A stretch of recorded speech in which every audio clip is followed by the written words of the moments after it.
Hello, good morning, everyone. Um, Welcome once again to our Saturday morning live talks, the series that we have started last year.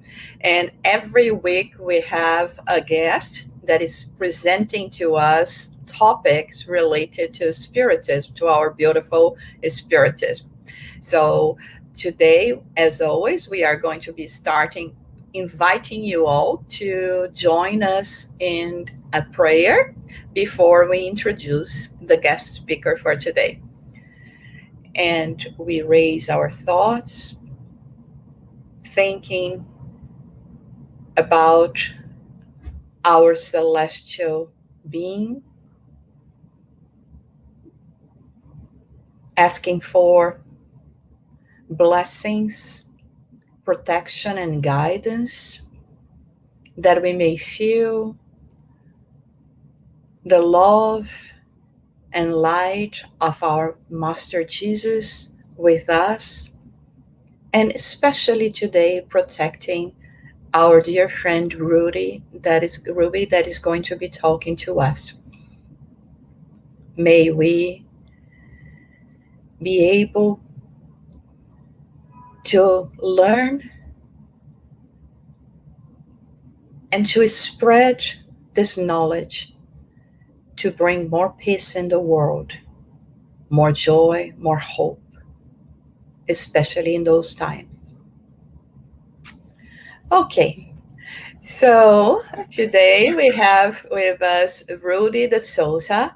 Rudy is a volunteer at Peace and Knowledge Spiritist Center of Orlando and volunteer in various humanitarian causes, bachelor in law from the University of Cuiabá, Brazil.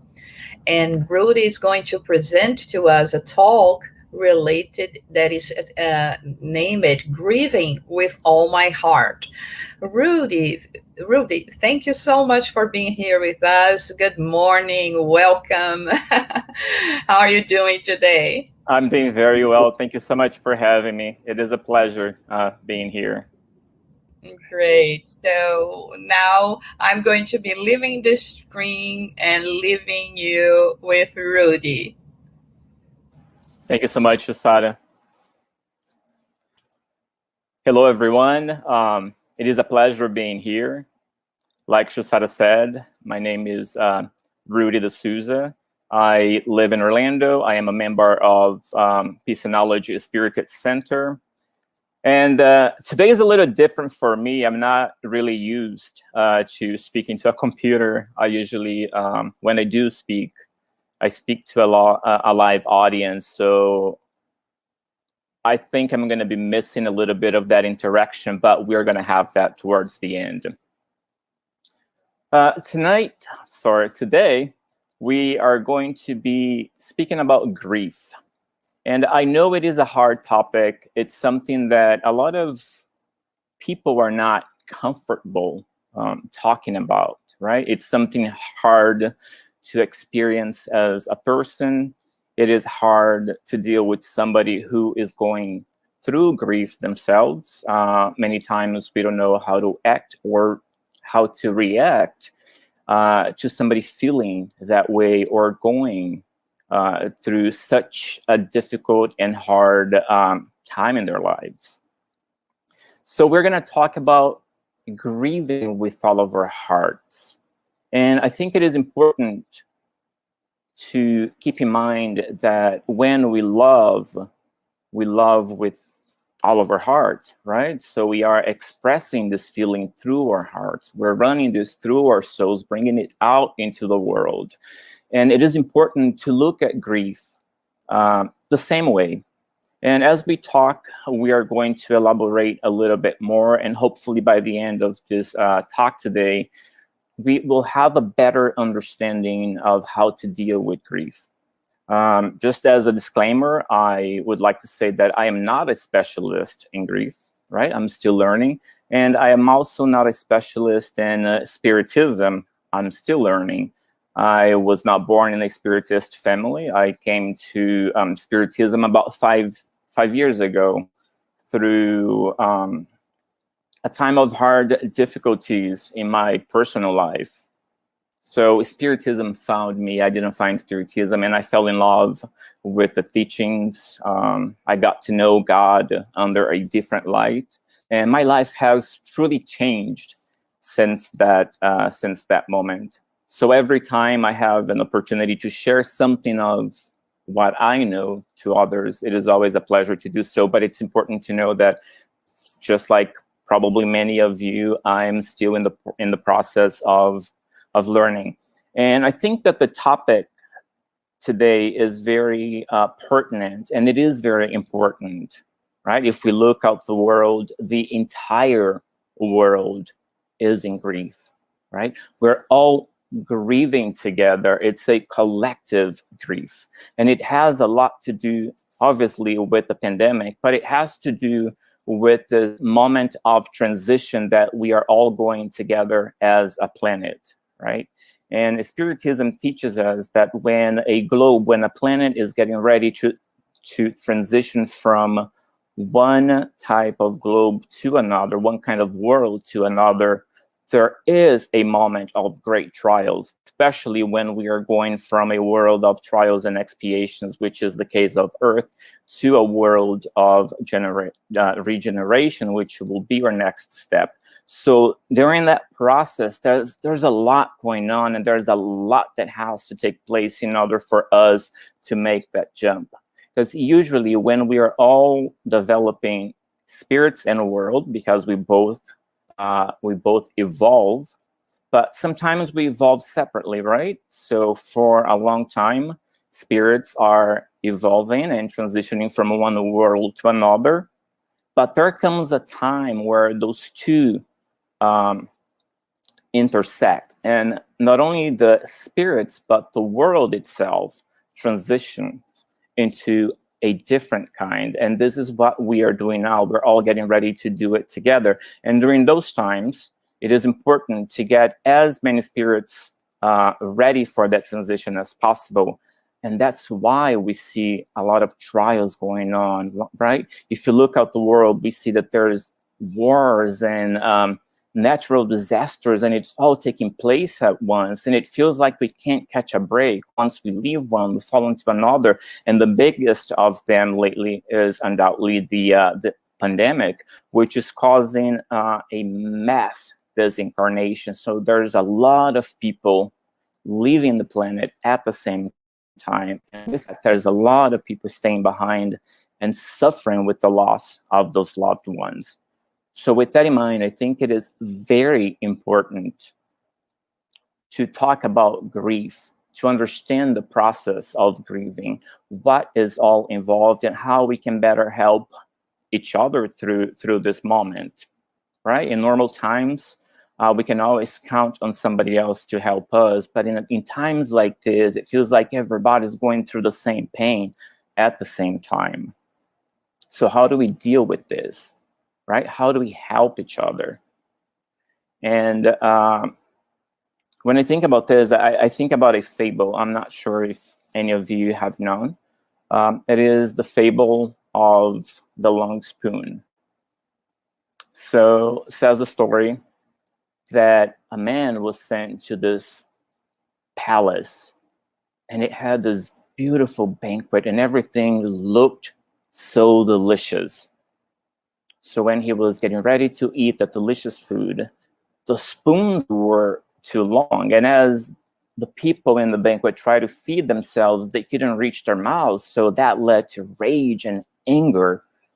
And he starts thinking to himself, and well, this must be hell. How am I supposed to feed myself if I can't reach my mouth with this long spoon? Well, right next door, there was another party going on, same kind of food, same kind of spoons, different kind of people. And everybody was happy. And the difference was that in the second banquet, rather than trying to feed themselves, the guests were feeding each other. So it didn't matter how long the spoon was, because they were all feeding one another. And in times like this, it is important that we do that for each other, that we be there for one another. But in order to do that, we have to be able to understand everything that is involved in grieving and how to deal with that, not only for ourselves, but also for people that are surrounding us.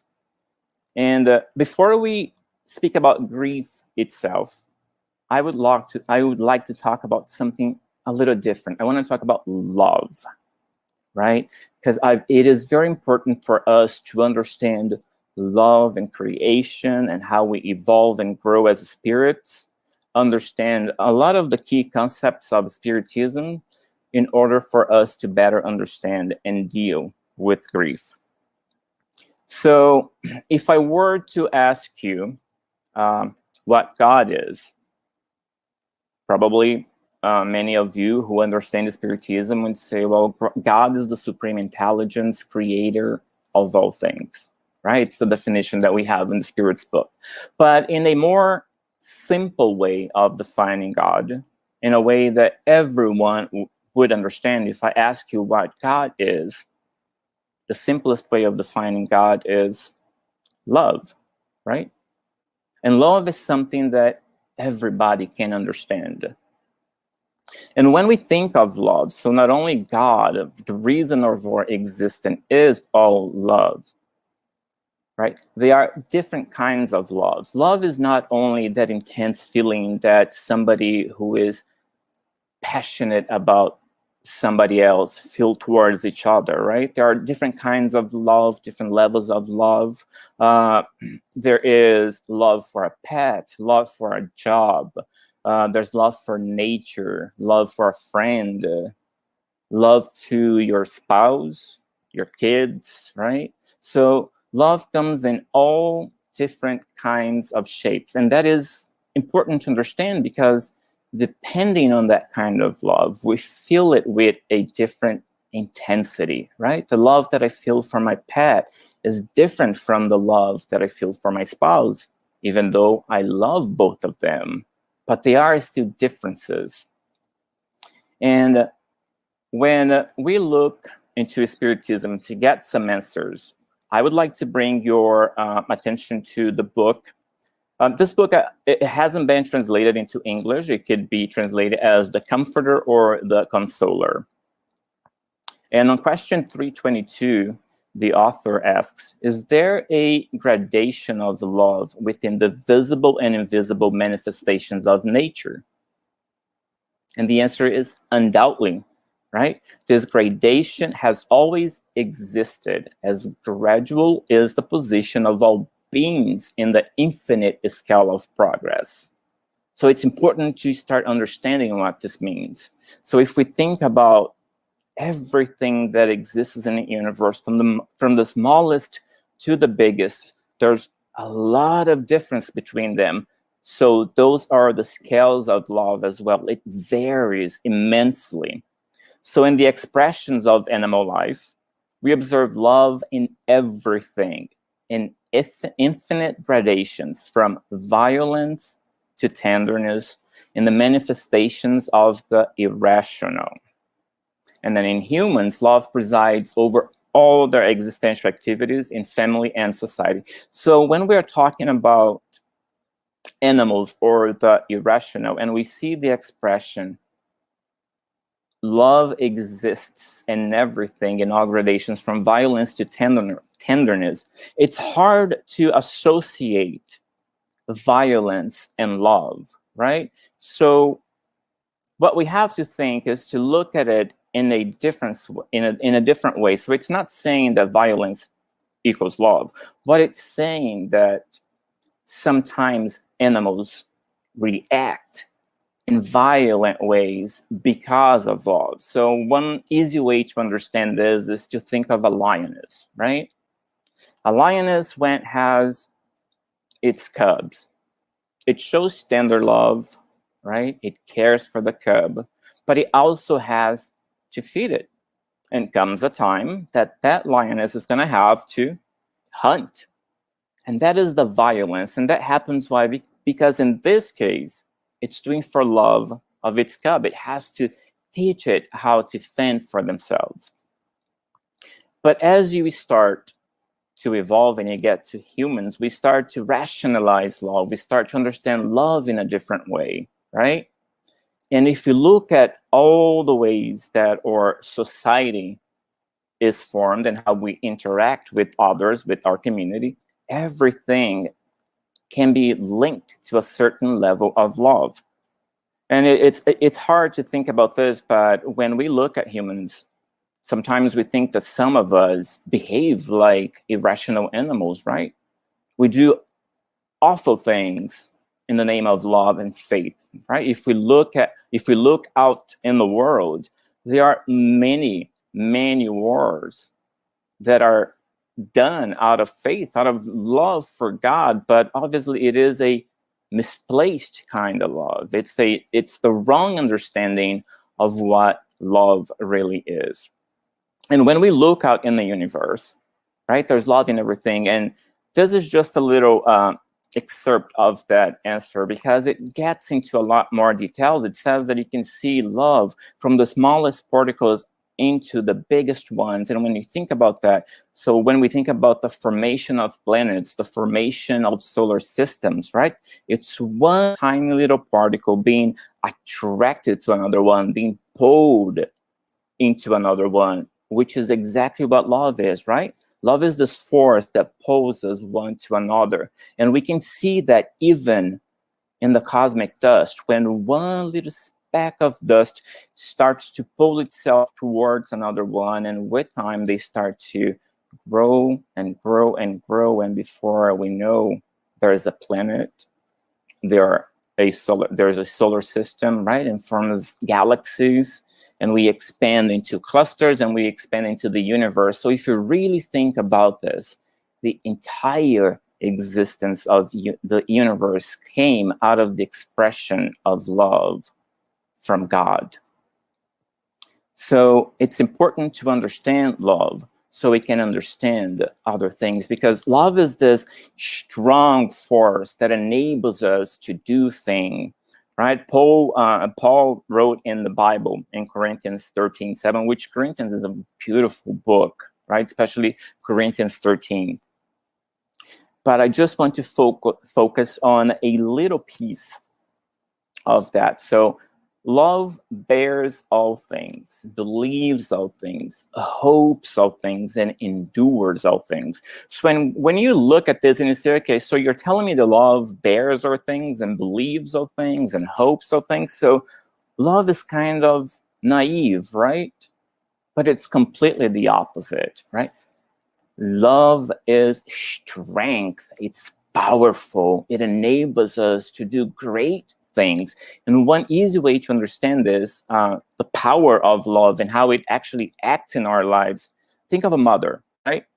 They say that there is no pure manifestation of love on this planet, as the love of a mother for her sons, for her kids. And imagine that this mother has a child whom she loved very much, but grows up to not be such a good person and ends up behind bars. Well, that mother doesn't love that child any less just because he or she became a criminal. It might actually be the opposite. It might actually love that person even more because they need that extra boost, right? And that mother is able to bear that pain of seeing her child behind bars because of the love that she nourishes for him or her, right? She believes all things. She believes it's possible for her kid, for her child to change. And she hopes that time and depending on her beliefs that God will be able to break through that cover, to crack through everything that is hard, that is surrounding that person in order to get to their soul and transform them. But it is because of this love that this mother is able of enduring the pain of seeing their child that way. And this is just an example of what love can do. There is so much more, right? And I wanted to start with love because I think it's important to understand where this feeling comes from so we can better link it to grief. And interestingly enough, when I was invited to give this talk, I was going through grief myself. And my first reaction was to say, I can't do this, right? I just cannot do this. That what came to my mind immediately when I got the invitation. But right after that, I heard this voice saying, no, it's the opposite. You need this. You can do this. And I'm going to give a little backstory so you understand where I'm coming from. Back in March, I got a call from a friend, and she was frantic on the phone. I couldn't really understand what she was saying. She was crying so hard. So finally understood. She was telling me that 3 of her friends had been in a terrible accident, and one of them had disincarnated. And at first, I received that news with a lot of shock. Just could not believe she was telling me that our good friend had died, had left this world. And that was very hard for me to comprehend. So once that wave of shock dissipated, right, I was overtaken by this amount of feelings that I couldn't really understand. You know, I was feeling desperate, you know, I was crying, and I kept thinking to myself, the friend that I loved so much, I will no longer physically see her. I will no longer be able to share moments with her, right? We are not going to make any more memories together. We're not going to be there for each other. Whenever I was having a difficult time, if she was around me, I felt safe. I felt comforted. And in the way that we understand life, I was not going to have that anymore. And that really affected me in a very, very hard way. And it was very confusing for me as well, because ever since I started to study Spiritism, I had this understanding that whenever I went through grief, whenever I suffered the loss of a loved one, it wouldn't hurt the way that it used to hurt before, right? It wouldn't affect me the way that it used to affect me before, because now I have this knowledge that I didn't have before. Now I believe in this all-loving God. I believe in reincarnation, that life doesn't end and that life always goes on, right? And that dying here only means that we are going somewhere else and we will get to continue living. And we're going to do that over and over and over again. So having all this knowledge, I thought that it's going to be easy going through grief, right? Maybe easy is the wrong word. It's going to be easier dealing with the loss of somebody else. And this is not at all what was happening to me, right? I would sometimes go into a different room just so I could cry alone, so I wasn't around anybody. Because I didn't want anybody judging me, saying, hey, aren't you a spiritist? Aren't you supposed to know how to deal with the loss of a loved one? Shouldn't this be easier for you? And it's funny to think about this, but even in our community, right, in the Spiritist community, there are many people that have the wrong understanding of what grief and grieving and mourning the death of somebody means. And more often than we would like to, we hear people saying, well, you shouldn't cry when somebody dies, right? You shouldn't be desperate when somebody dies. You shouldn't feel this way when somebody dies, because this will affect the spirit in a negative way. But what that is just a misunderstanding of the teachings, right? And I hate to say, but I think that for a while, I fell into that. I had this fake understanding, this mistaken understanding that pain wasn't going to affect me the way that it did. But it's because I didn't quite understand what it meant. So here I am in the middle of this grieving, missing my friend, thinking about all the things that we're not going to do together anymore, right? Feeling sorry for her family, for her loved ones, for her kids, thinking about how young she was, given into that feeling of sorrow for myself. And I got a call from my sister. My family is in Brazil. And my sister is telling me that my father had a stroke. So I am in the middle of missing my friend, and I got a call from my sister telling me that my father is in the hospital. He had a massive stroke. And then I had all of that come together, and that pain tripled in amount and size and desperation, because now not only I have just lost my friend, I'm thinking to myself, I'm about to lose my father too, right? So I will never again be able to be with my father anywhere, make new memories, tell him how much I love him, hear from him how much he loves me, share the things that we did as I was growing up. I won't have that anymore. And I was overtaken by this despair.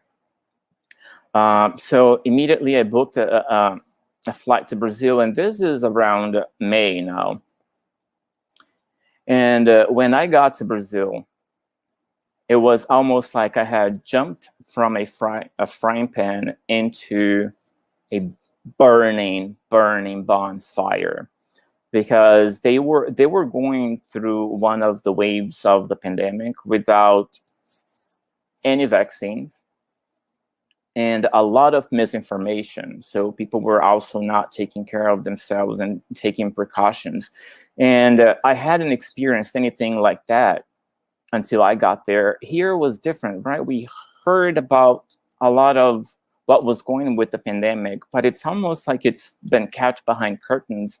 I hadn't really experienced the suffering that comes with it. But when I got to Brazil, it was very evident what was going on. It was very evident how hard hit the country had been, right? I had already had both of my vaccines, and most people in Brazil hadn't even had one. And they are going through all this pain and all the suffering. And it was so bad that there were days my mother would lose 2 of her friends.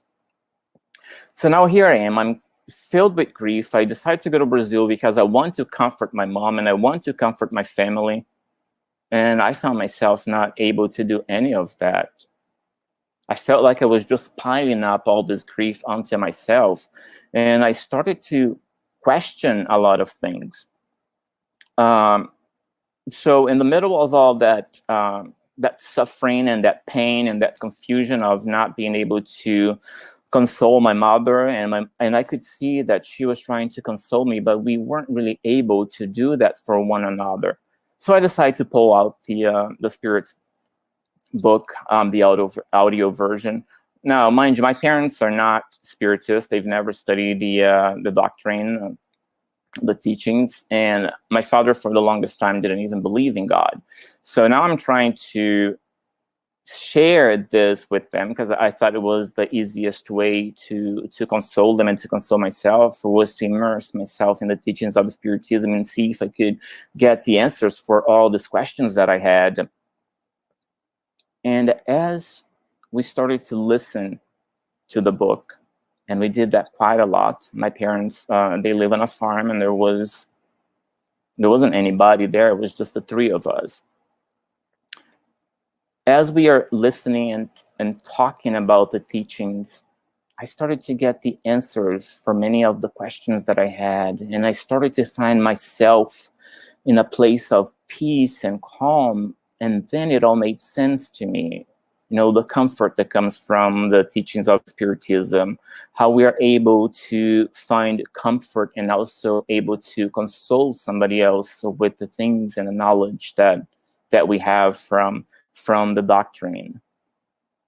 And I was filled with gratitude. So I came from this place of a lot of pain and a lot of suffering and a lot of confusion to this place of gratitude and thankfulness. I was so grateful that I had the opportunity of sharing Spiritism with my parents.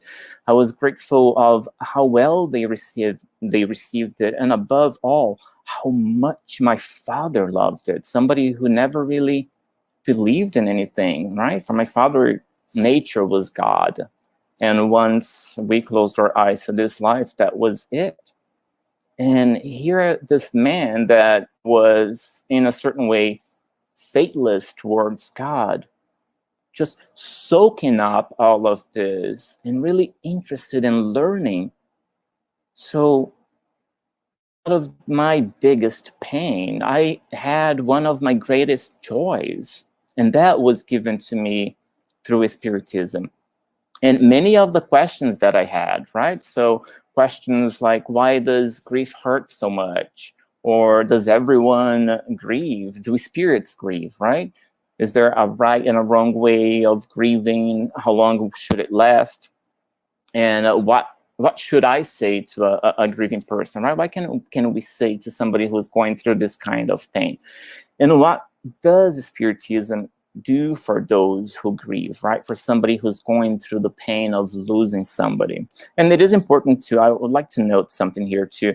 Grief is not only related to the loss of somebody. We can grieve many different things. Just like love has a different spectrum, a large spectrum, so does grief.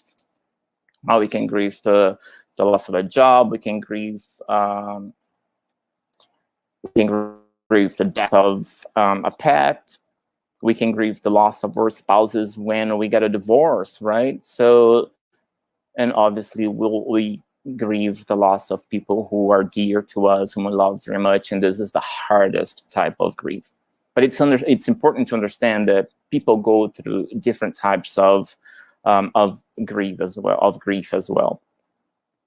But before we get into all of these questions, it's important for us to recall some of the key principles and teachings and concepts of Spiritism. And I think that by doing that, we'll be able to better understand how Spiritism helps us and how we can better deal and cope with the feeling of losing somebody that we love. Okay, so it is important for us to understand the key concepts of Spiritism, and I'm going to focus on two of them only because there are many. If we were to talk about this, we would spend years and years and years here, and we would not even make a dent. I've been studying Spiritism for 5 years, and I feel like I don't know anything. And I can say I don't know much. We need to understand why reincarnation is so important, right? What kind of world Earth is, and we talked about this a little bit about already. And especially, we have to have clear the threefold nature of man in order to understand death and to understand grief. So the two concepts of Spiritism that I am looking for is the immortality of the soul and reincarnation. So when we think about the immortality of the soul, from the moment that we are created as a spirit, simple and ignorant, right? We will never die. We will live forever. So we will never stop existing. And that is very important to know.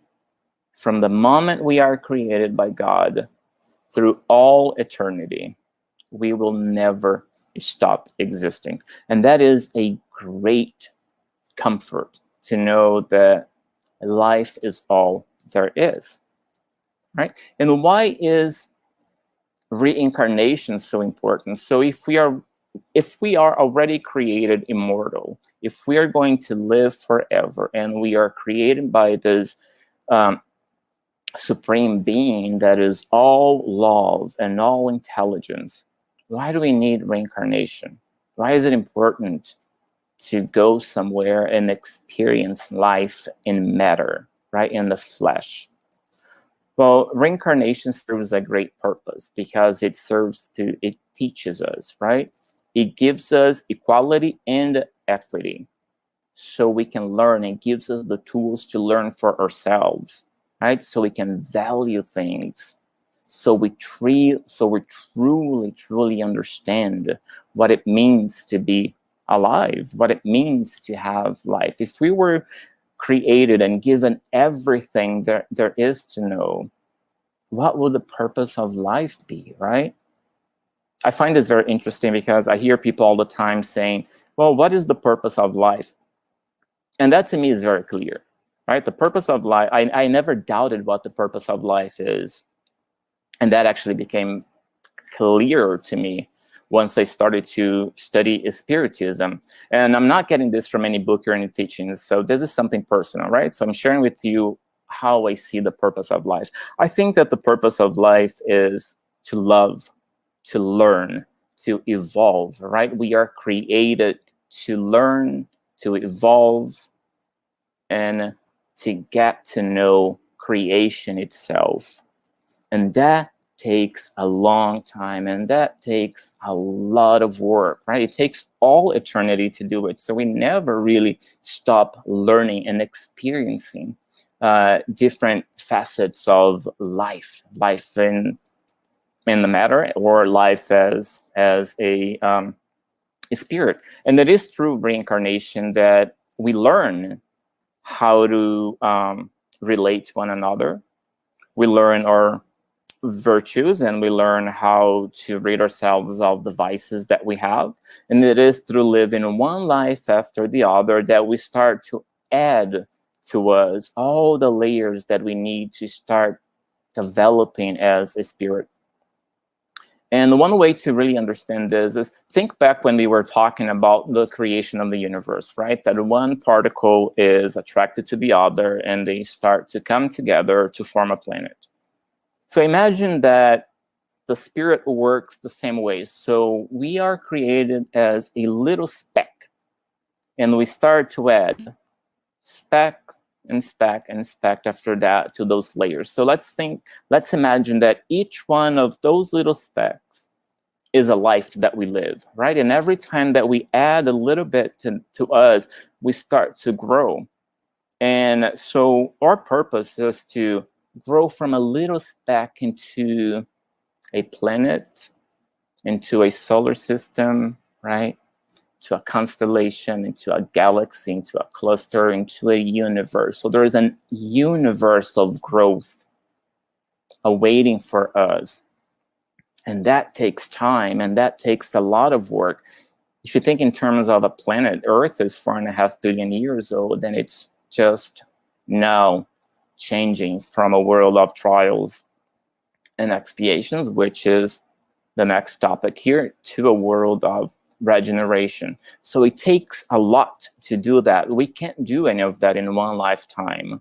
It takes one lifetime after another. So reincarnation serves that purpose, right? It teaches us all the virtues that we have to learn. It teaches us how to be appreciative of the things that we are given and the opportunities that we have. Teach us compassion and love for one another, and love for ourselves as well. So what kind of world is Earth? Well, right now, Earth is a world of trials and expiations, right? And what does that really mean to say that Earth is a world of trials and expiations? It means that on this planet, there is a lot of suffering, and there is a lot of pain. So there's nobody on this planet that has happiness in the absolute form, right? We have momentary happiness, but we don't have absolute happiness here, because we're all experiencing pain. We're all going through suffering. We're all experiencing hardships. And that happens because that is one way that we learn as spirits, as beings evolving, right? There are 3 simple ways, if we were to break it down in a very simple way of explain learning. We can learn by love, we can learn by pain, or we can learn by suffering. So love is when we are presented with something and we embrace that, and we don't give any pushbacks, and we learn from it out of our goodwill, right? We accept, and we embrace it, and we move along with it. Well, when we put a lot of resistance into something, then we are gifted with pain, right? Pain can be a gift. It's not punishment. God doesn't punish. God only loves, right? So the pain that we experience in our lives, the suffering that we experience in our lives, it's not punishment for what we've done. No, it's because we had the opportunity to learn and we didn't, that we have to go through that stage of teaching, kind of like a child who is ill, right? If the child has a cold and the parent is trying to give them the medicine, but the child is refusing and the parent has to force that into the child, it's not doing that just so that the child can experience the bitterness in the medicine. That is not the purpose. It's the opposite. It's giving the child that bitterness so the child can be better. So it's giving life into the child. And it's the same way with pain. Pain works as medicine for our souls. When we resist growth, we are given challenges, and it is through those challenges that we are able to evolve. And if we resist even the pain that we are given, then we are given more pain in the form of expiations, right? More suffering. So when we don't learn through love, we learn through pain, or we will ultimately learn through suffering. And in a world of trials and expiations, there's a lot of that. So everyone here, right, everyone on this planet will be going through the suffering, through the pain, and through the trials and challenges of becoming a better spirit. And then what is the threefolded nature of man? It is important to understand that we are, as humans, right, as man, we are made of body, spirit, and soul. So the body would be our material side, right? It's the part that you can touch, the matter, the part that you can experience. And then the soul is the ephemeral side of us, right? It's the part that is immaterial. It's the spirit. It's who we are, right? And then when we are experiencing life, living, we have to put the body and the soul together. And in order to do that, we use the perispirit. So the perispirit is the link between the material body that I am now and the soul that I am always. So as man, we have a threefolded nature, three objects, right, that makes us. So body, perispirit, and soul. And this is very important to understand so we can understand grief better, right? So with all of this that we just saw, if I were to ask you, do we really die? Right? It's something to think about then. Do we really die?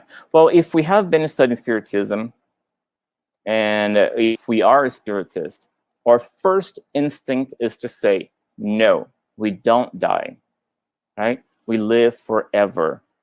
We are immortal. If I were to be asking this question to somebody who doesn't have any kind of religious belief, that person say, yes, we die. Once we die, that's it. But what we really have to understand is that the answer is a little more complicated than that, right? Because the answer is yes and no. Yes, we die, right? And yes, we live forever. So no, this is not the end.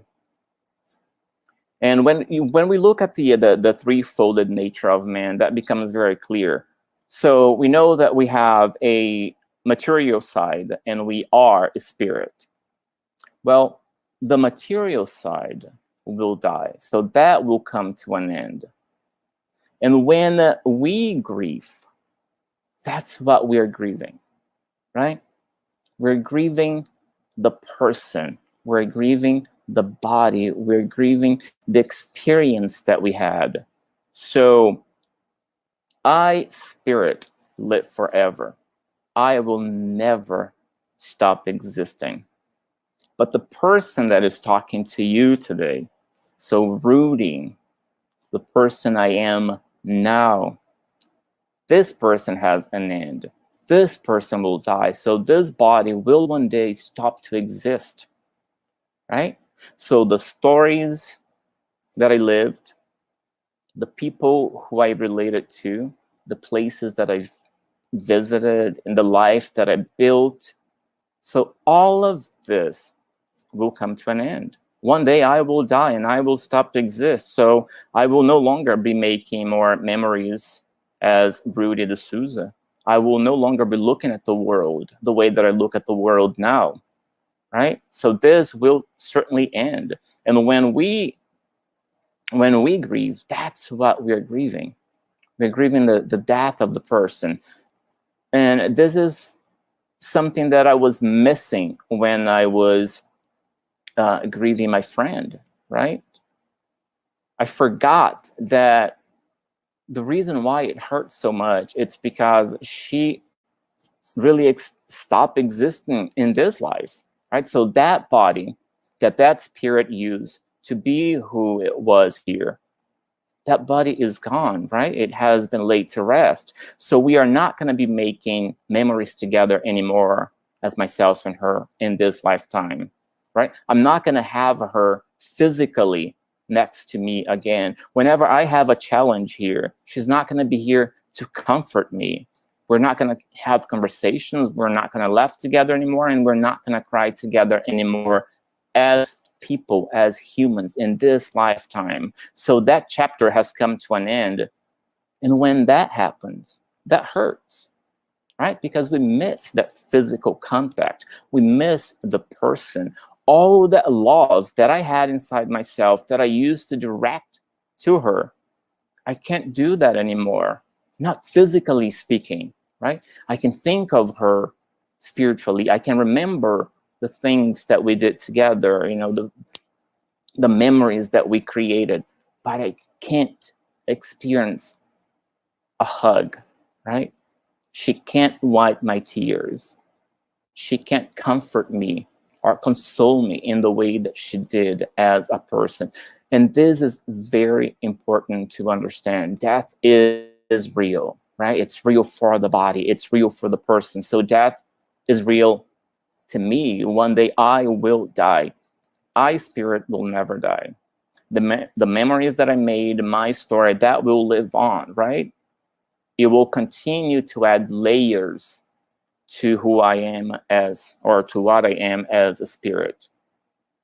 But that one chapter, the experiences that I had, I will never, ever again have it the same way that I did in this lifetime. And that hurts when you think about something stopping to exist, right? It takes time for us to adjust to all the suffering that comes from losing someone, from death, right?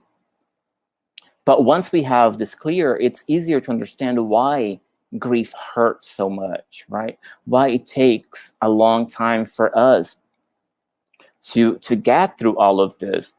So again, why does grief hurt so much? Well, it hurts the way it did because before there was grief, there was love, right? And that's why it's important to grieve with all of our hearts, right? Because we love with all of our hearts. When that love is unable to flow out of us into the person that it used to flow into, we suffer a blockage, right? It hurts. It's really painful. And that's why it hurts. If there was no love, there would be no pain, right? And the more you love someone or something, the more you're going to suffer the loss of that person. So very simple, right? I love, therefore I grieve. If there was no love, there would be no grieving. But because of our nature, because of who we are, and especially because of what pain and suffering can teach us, right? It is important for us to know how to deal with the loss so we are able to comfort those who will one day be going through a loss that is similar to ours, which is very important to understand that we don't experience grief the same way. right? We all experience it differently.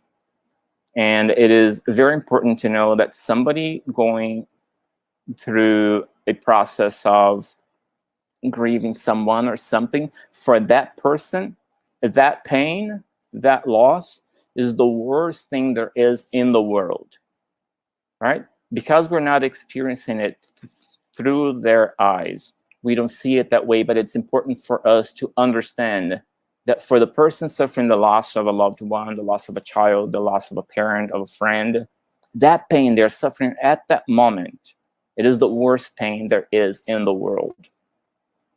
And we have to be able to understand that, so we are better capable of comforting and consoling someone who is in need of that. Now, does everyone grieve? We kind of already answered this question, right? We are in a world of trials and expiations. Pain is very, very real here. Suffering is very real here. So if we are experiencing life on earth, we all grieve, all of us, right? So nobody will go through this planet, through a lifetime on this planet without experiencing grief. And if we look at the Spirit's book, right, for another answer, we find on question 934, so Allan Kardec asks, is the loss of those who are dear to us a legitimate source of sorrow, as this is both irreparable and independent of our will? Pay attention to this, irreparable, right? Meaning that once we lose someone, there's nothing we can do to bring that person back to life. And again, we're talking about the person, not the spirit, right? So we're talking about Rudy, not I, as what I really am, right? A being of creation that is meant to live forever. So the answer that Allan Kardec gets is, this cause of sorrow from which neither the rich nor the poor are safe is either a trial or atonement. Neither the rich nor the poor are safe. This is very important because it's telling us that everyone, independently of who you are, your social status, your race, where you grew up, where you're from, what you've done, good or bad, everybody will experience grief. We will all go through this pain, right? And nobody is excused from it. Now, what about spirits? Do spirits grieve, right? If I, spirit, know that I live forever, and now that I'm free from that body, because if you really think about it, the body is a prison for the spirit, right? While it's incarnate, while it's in the body, it can't really do much. It's limited to that. So it should be a moment of happiness to finally free ourselves from matter and be able to go wherever we want and be errant spirits again, right? Meaning travel free through the universe. So do they grieve? Yes, they do. They also experience grief. Yeah? And why is that? It's kind of for the same reasons that we go through. So on one hand, as spirits, we're happy to be back to the place we're meant to be. But we just shared a life with many other spirits in the flesh, right? And we made memories and we had families. And many times when a spirit leaves the incarnate life, it grieves for the pain that the people whom they loved are feeling, right? The ones who are left behind. So a father living this life will, as a spirit disincarnating, will grieve the kids that are left behind, right? The friends that are left behind, the memories that it made. So it knows that none of that will happen again. And that is hard. It's hard to say goodbye. So it happens on both sides, on the material world and also as a spirit. And there's a very interesting book. I actually, it's one of my favorite books. I have read it many times. Unfortunately, it has not been translated into English, or at least I have not been able to find it in English. It's called Letters from a Dead Woman. And it was written in 1935. It was psychographed by Maria João de Deus. And it was psychographed by Chico Xavier and dictated by Maria João de Deus. So Chico Xavier, for those who don't know, was the biggest medium Brazil has had, and one of the biggest mediums in the world, right? He is responsible for bringing Spiritism to many, many, many countries. Wrote over 400 books, and has blessed us with a lot of teachings. So after his mother disincarnated, she dictated a book through him, which is Letters from a Dead Woman. And in that book, she talks about the pain of leaving this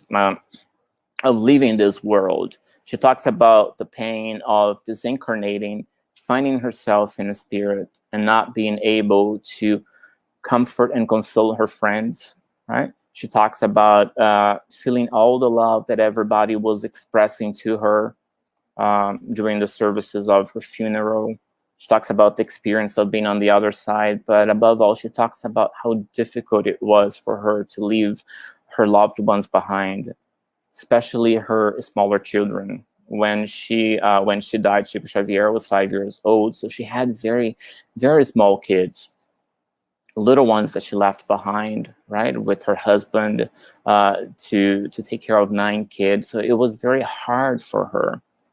And she said that at first she experienced a lot of sadness and a lot of pain, and she was unable to see all the other things that were going on around her. So as she gets through the book, she explains that now that she had spent some time in the spirit world, she knows that during all of those times, there was never a moment that she didn't have divine providence, that she didn't have a group of spirits taking care of her and offering her comfort and offering her love and assistance. But because she was so deep into her own grief for having left her family and her loved ones behind, she was unable to see all the goodness that was around her, all the love that was all around her. And one of the most beautiful moments is the moment that she describes feeling the presence of somebody in the place where she was and not really being able to see who was there until she heard a voice that was very familiar to her.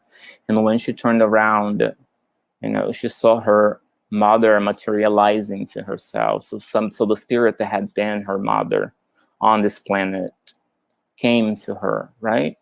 And she describes the joy of seeing that, of being around that.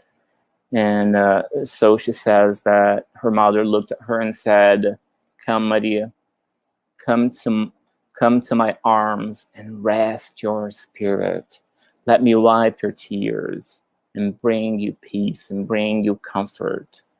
Right? Imagine what a beautiful moment that must have been, right? And we are all going to go through that one day. We're all going to experience the joy of leaving this body, going to the other side and being welcomed by those who loved us and who were part of many of our stories here.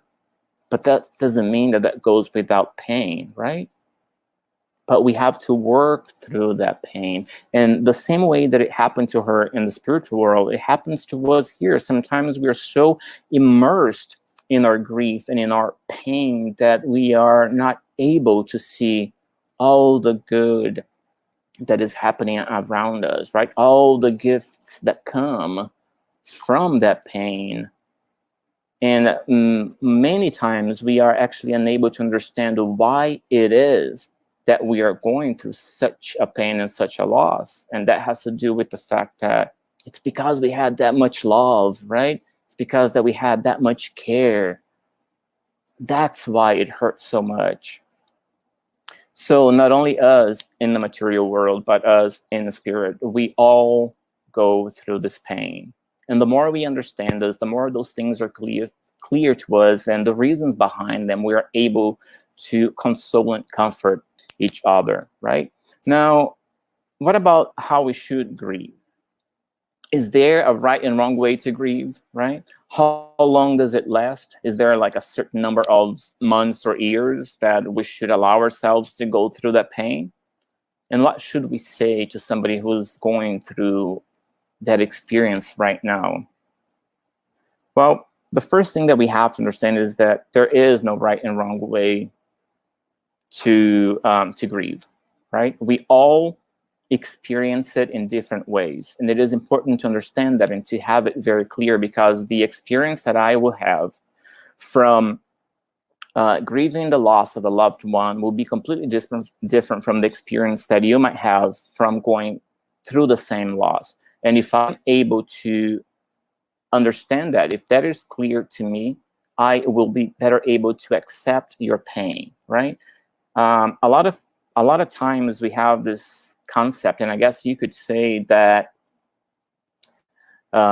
grief demands judgment, right? Meaning that we are many times judging how somebody else is reacting to pain, and it should be the opposite. We shouldn't be able, I mean, we shouldn't judge or hold others to our patterns of dealing with pain and suffering. An easier way to understand that is to think of a couple, right, who lost a child. So the father might react to the loss of that child by immersing himself in work and keeping himself busy and doing all kinds of other things. And the mother, because of the relationship that she had with that child, might do it in a whole different way and might feel that pain more profoundly, right? In a way that she is expressing that through a lot of tears and a lot of suffering, right? And sometimes even through depression. So we have to be careful about not judging how those two people are grieving, because we might look at it and say, well, the father didn't really love his child. The mother really loved her child. And when in all reality is not at all what's happening. It's just that they have different ways of dealing with that pain. And that has to be clear to us. So we can't judge how somebody is reacting to the loss of somebody, either if that person is crying too much or crying too little. That is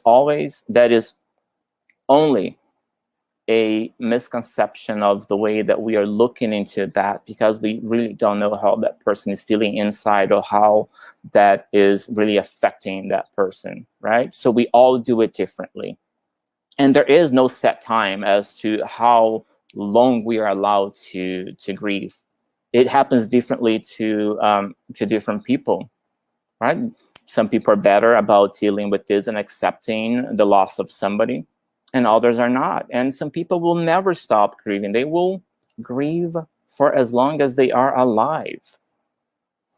So what we have to understand is that there comes a time that grief can turn into something different, right? Something that can be harmful to ourselves. And that is something that we have to be able to either see for ourselves or see into others, so we are able to help them, because that pain can lead to depression, right? Can lead to moments of despair that could lead to even suicide.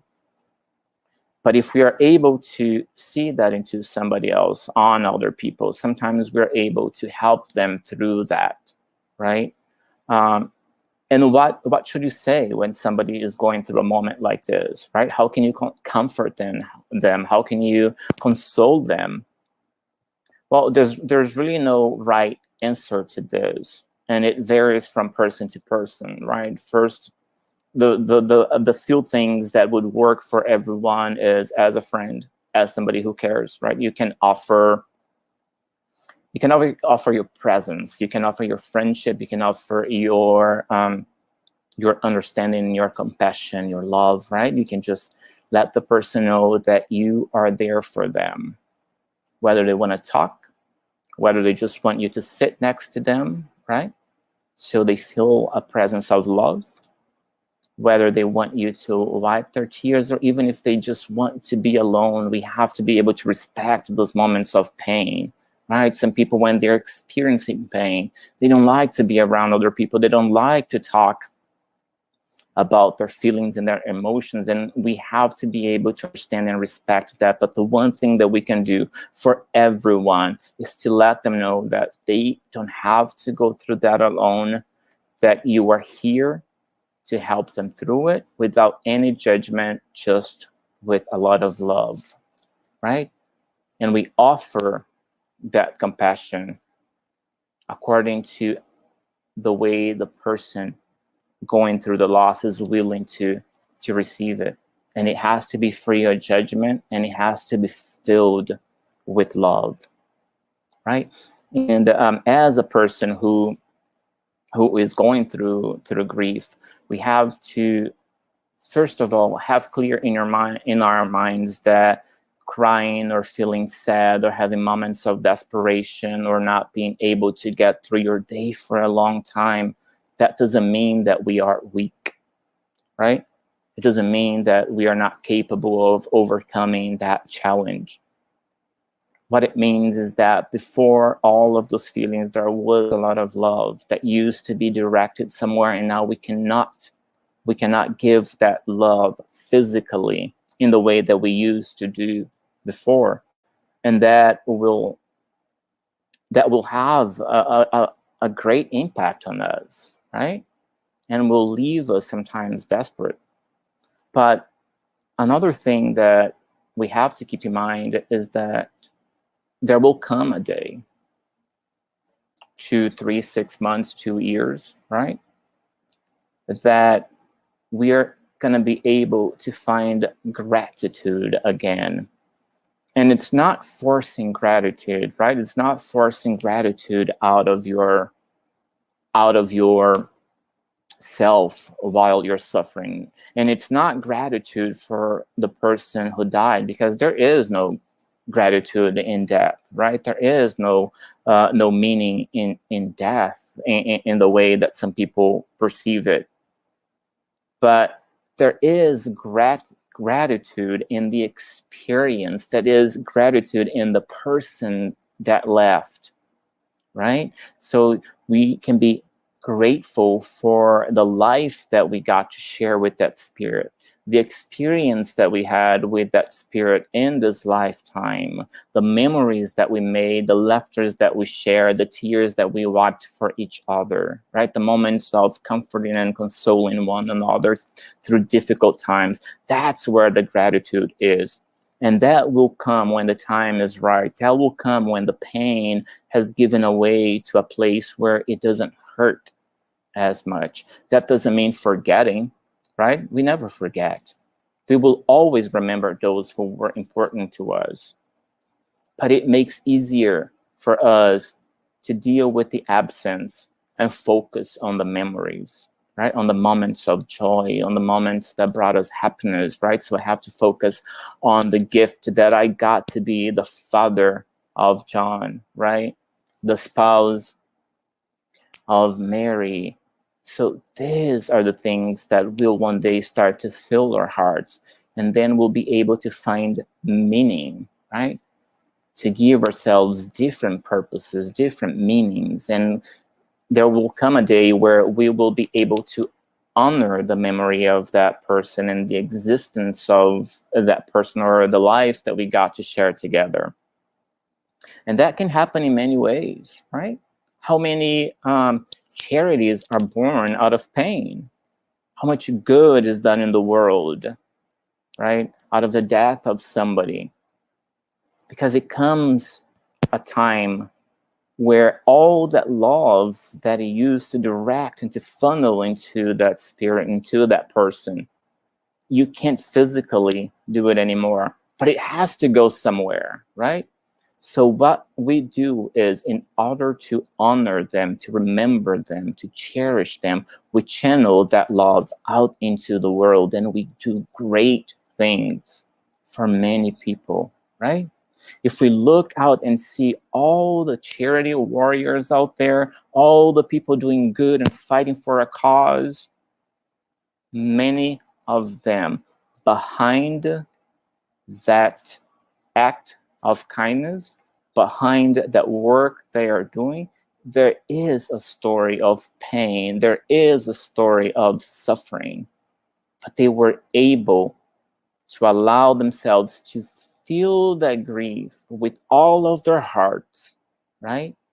Up to the moment where they were now able to channel that love out into the world. And they're able now to make a difference in the memory of those whom they loved. So blessed are they who weep, for they shall be comforted, right? It's what we talked about. When we experience pain, when we live through pain, not only we are blessed with those who can comfort us, right? But we are also better able to comfort those who need us. And in a moment like today, in the world that we're living today, we have to be able to do it for each other, right? We have to be able to comfort one another. So as I am dealing with my pain, I sometimes am able to help those who are dealing with their own pains. So we have to think of the story that we talked about in the beginning, right? The story of the long spoons. Sometimes we can't feed ourselves, but we can feed each other. And this is what we do for those who are grieving around us, right? We have to share some of ourselves with them, give them understanding, give them love, and give them space, right? Give them space to be able to work through their pain and through their suffering. And most of the times, the best thing we can do is to be present for them, right? And not to force anything, and to accept their pain and their grief in the way that they are able to express it into the world. But what about Spiritism, right? So what does Spiritism do for those who grieve? Well, it does everything we talked about, right? It gives us comfort, it gives us meaning, it teaches us how to be there for somebody and what to expect. And it allows us to understand that life doesn't actually end, but that yes, there is pain. The pain comes from the material experience that we have now, right? The little grain of sand that we are adding to ourselves that will one day help us to become the universe that is within us. So Spiritism, in a few words, right? It softens the bitterness of life's sorrows, and it calms the soul's desperation and agitation. And if there's one thing that we can all take out of this lecture today, this moment that you guys allowed me to share this experience with you, is that love is the one feeling, love is the one thing, right, that can break all barriers of existence, right? That can shatter all separations between death and life. It is through love that we are all connected to one another for all eternity. So love each other, love the world, love their lives, but allow yourself to also grieve with all your hearts.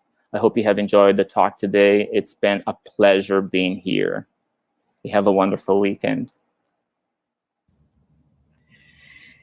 Oh, thank you so much, Rudy. That it was really important for the times we have been living.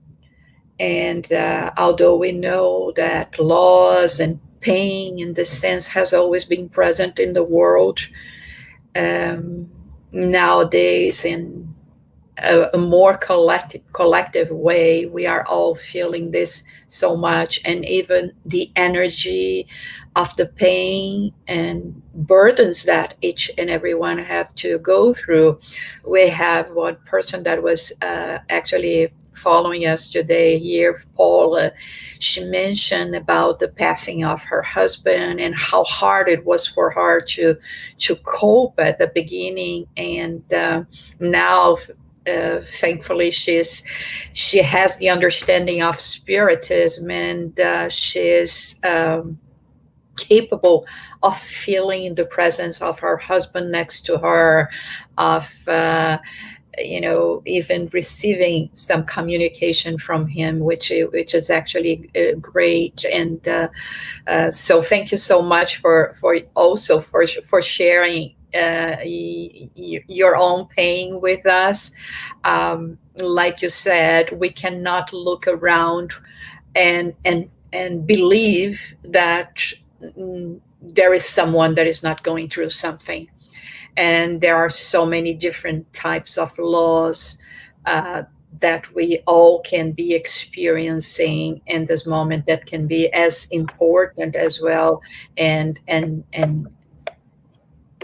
actually impact people in different ways. We still have time to bring one or two questions. Let's see here what we have. So we have this question from Freddie. How should we cultivate love in our heart when you had been through hell in your life, when many people were suffering of hunger or disasters like Haiti? Well, I guess the simple answer to this is go after them, right? That's how we cultivate love in times of difficulties. So if we are seeing the hungry, we feed them. If we're seeing the sick, we care for them. So love is not something that is stagnant, that it stays put in a place. Love is something that is meant to be given and to be shared. So where there is suffering, there is love to be given. So all of the suffering that we see in the world, we can't just look at that as being punishment, because that is far from being punishment, right? We all have a story.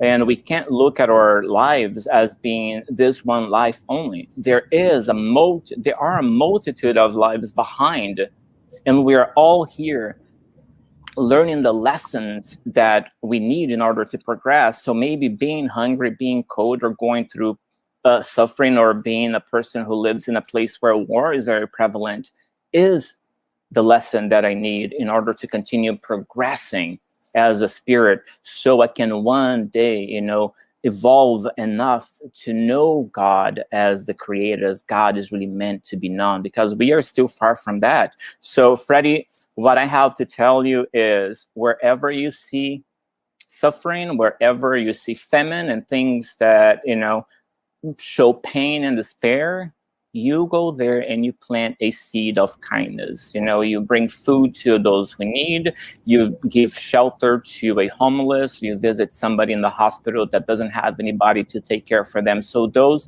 are not reasons to look at the world and see the world as a horrible place. It's completely the opposite. Those are opportunities for us to look into the world and put in practice what Jesus taught us, and love, and just immerse yourself into that. So next time you see somebody suffering, don't look at it as punishment, but look at this as an opportunity that God is giving you to show love to somebody who might be actually looking into the world and not experiencing that. So you have the power to change that person's perception of what the world is.